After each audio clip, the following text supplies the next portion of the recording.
আচ্ছা দোস্ত, তুই পরীক্ষা ফেল কেন করস? প্রেমের জন্য, ভালোবাসার জন্য। মানে মানে তোরা হয়তো ভাবতেছিস আমি পড়াশোনায় দুর্বল, এই জন্য প্রত্যেক বছর ফাইনাল ইয়ারে এসে ফেল করি, কিন্তু না।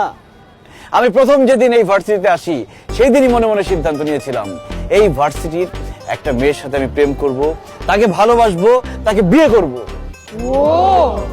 কিন্তু আফসোস, আজ পর্যন্ত এই ভার্সিটির কাউকে আমার মনে ধরলো না, কাউকে দেখে মনে হলো না যে তার সাথে প্রেম করতে পারি, তাকে বিয়ে করতে পারি। স্যাড। তাই আমি প্রত্যেক বছর ইচ্ছা করে ফেল করি। পাশ করলেই তো আব্বা বলবে চাকরি কর, অন্য একটা মেয়েকে বিয়ে কর, কি দরকার। তার মানে দোস্ত, তুই যতদিন তোর মনে মানুষ খুঁজে না পাবি ততদিন পরীক্ষায় ফেল করতেই থাকবি? অবশ্যই, যতদিন পর্যন্ত আমি আমার মনের মানুষকে না পাবো ততদিন পর্যন্ত আমি ইচ্ছা করে ফেল করতেই থাকবো। তবে আমার বিশ্বাস একদিন না একদিন আমি আমার মনের মানুষকে পেয়ে যাবই, এবং ততদিন পর্যন্ত আমি অপেক্ষা করতে থাকবো। আল্লাহ,